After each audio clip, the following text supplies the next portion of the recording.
African leaders leave Russia summit without grain deal or a path to end the war in Ukraine. African leaders are leaving 2 days of meetings with Russian President Vladimir Putin with little to show for their request to resume a deal that kept grain flowing from Ukraine and to find a path to end the war there. Putin, in a press conference late Saturday following the Russia-Africa summit, said Russia's termination of the grain deal earlier this month caused a rise in grain prices that benefits Russian companies. He added that Moscow would share some of those revenues with the poorest nations. That commitment, with no details, follows Putin's promise to start shipping 25,000 to 50,000 tons of grain for free to each of 6 African nations in the next 3 to 4 months, an amount dwarfed by the 725,000 tons shipped by the UN World Food Programme to several hungry countries,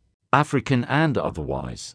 Under the grain deal, Russia plans to send the free grain to Burkina Faso, Zimbabwe, Mali, Somalia, Eritrea and Central African Republic. Fewer than 20 of Africa's 54 heads of state or government attended the Russia summit, while 43 attended the previous gathering in 2019, reflecting concerns over Russia's invasion of Ukraine. Even as Moscow seeks more allies on the African continent of 1.3 billion people, Putin praised Africa as a rising center of power in the world, while the Kremlin blamed outrageous Western pressure for discouraging some African countries from showing up. The presidents of Egypt and South Africa were among the most outspoken on the need to resume the grain deal. We would like the Black Sea Initiative to be implemented and that the Black Sea should be open, South African President Cyril Ramaphosa said.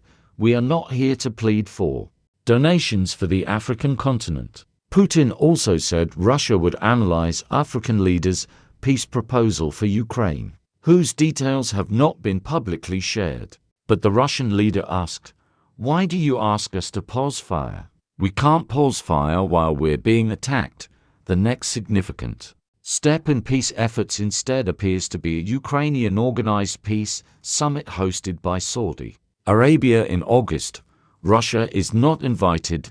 Africa's nations make up the largest voting bloc at the United Nations and have been more divided than any other region on General Assembly resolutions criticizing Russia's actions in Ukraine.